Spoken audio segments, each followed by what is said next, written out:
You've been saying that you want to write a book since forever, and I hate that for you. Because in this day and age, it's easier than ever to become a published author.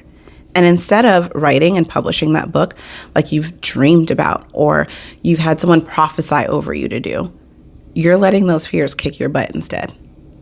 Anyway, if you're new here, my name is Katie Bennett. I am a best-selling author, the founder of a publishing house, and now your host of Drafts Don't Count, where we basically get all up in your face and I tell you what nobody else around you is going to tell you because you need to get that book done and you need to stop playing around with it. As your professional pain in the butt, you and I are going to be meeting right here each week where we spend 10 minutes and I'm going to give you a little bit of information. I'm going to help you identify those fears. I'm going to talk back to those fears and I'm going to remind you why you are the only one to see this project, book, and everything else attached to it to completion.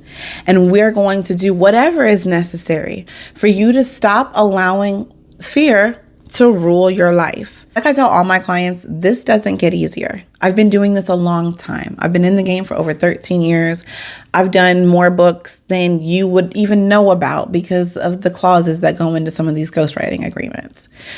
But either way, in all of this writing and all of this understanding and all of these webinars, seminars, teaching opportunities in this industry, one thing will never change.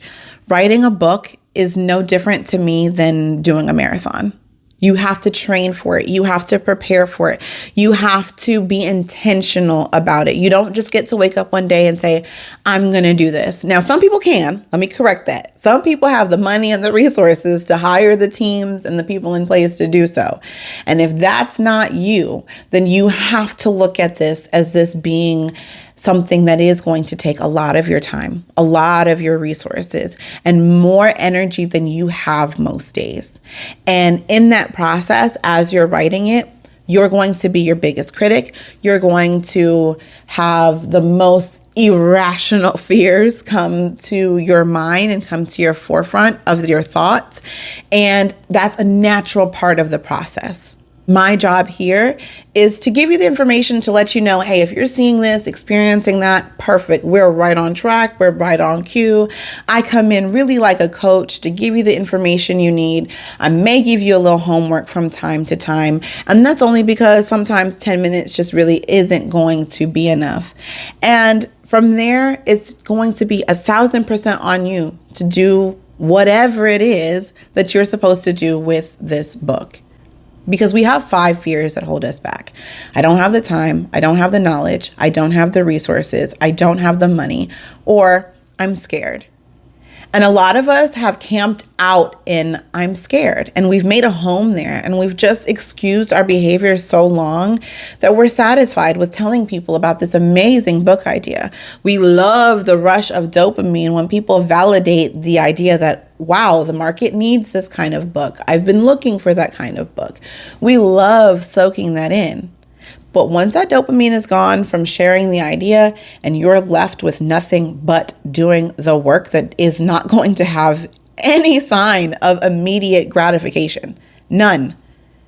It's hard. And so I just want to be for you what I wish I had in my writing process. And that's just someone who can help you with some of those fears, right? I can help you with the knowledge. I can help you with the resources. I can help give you all different types of things. I can help you find creative ways to work writing into your time and into your calendar and how to be strategic and intentional. I can share all of the tips and tricks that have worked either from myself or from my clients. I can do all of those things, and I am going to do all of those things. And we're going to do it in such a way that when you excuse or remove everything, the only thing you'll have is the truth. After spending 10 minutes each week doing some of this homework, if you don't still have something to show by the end of this season, it's you. It's nobody else but you. It's not your circumstances. It's not the lack of knowledge and resources.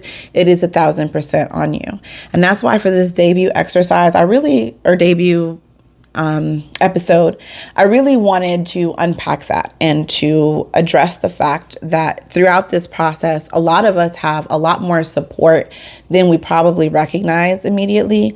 You don't know right now, because all you've done is either talk about it or present it in a way that got people excited for the moment, and that was that. But you don't know the magnitude of how many people around you and how many people within your community actually want to see you succeed and want to help you get to the finish line of whatever that crazy dream is that you have attached to completing this project. You don't know it yet. And so I always just try to lead with that with some of my clients, because in this process, you're going to fight you a lot. Your brain, by design, is there to keep you safe, not to keep you happy, not to keep you purposeful, but to keep you safe. And so when we allow our brain to do what it's going to do, it's going to say, oh my gosh, we don't have the money to do that. We don't have the time to do that. We don't have the knowledge. We don't have the resources. It may not always tell you, I'm scared. It may come out with something like, I want to write an entire autobiography in 10 pages. Or it may come out in something like, I'm just going to publish this and see how it goes, right? And that is one of the ways that fear just comes in, and it just becomes something that we not only acknowledge, but we go along with. And I don't want that for you. I don't want you to do what I did. I stumbled through the process for over a decade, well over a decade. Don't let me lie to you now and tell you a number that may not be true, but it was most definitely well over a decade. And when I finally put pen to paper and then published book to market and strategized with that and got in alignment with my target audience, and then found the proper funnels for my book, it changed my life. And that opened up a career where now I get to do that for other people. We've created books that went on to create curriculums that are now being used in Canvas to help our future generation of leaders. We have other projects that are working with brands that you probably have heard or and we're making life easier for our future generation of leaders, for the youth, and for other people who are ready to take their story and their career to the next level. So I had no idea when I was giving myself some of these excuses, probably over 16 or 18 years ago at this point. I had no idea at that time that I was going to be where I am today. I had no idea that when people of certain calibers, even in this space and in this lane, want to do something in the publishing world, they'll call me. I never in a million years imagined I would be in this space. But this only came with fighting past every fear and moving forward anyway. As we get ready to close this out, I need you to be honest with yourself. Anything you do after this moment in time together is going to help you or it's going to hurt you. So how serious are you with this? If you're very serious, if you're tired of your own excuses, if you're tired of people like me being able to come in and feel like we're bullying you because you haven't done your due diligence in publishing your book, then carve out an additional 20 minutes after listening to this podcast. Give yourself some time to write, to edit what has already been written, to review and look at some of your writing with a different perspective to see, is there better ways where you could have showed your reader what was going on instead of just telling them. And I just want you to get comfortable challenging yourself, giving yourself some dedicated time and blocks of time at that where you spend with writing. And if you haven't been doing that, just start with me. 10 minutes each week. We listen to it together, you get the information, and then if you're really serious about this, you carve out a little extra time.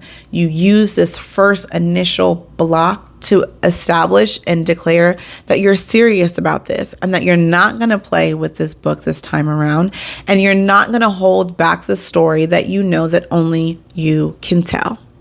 So, get the writing.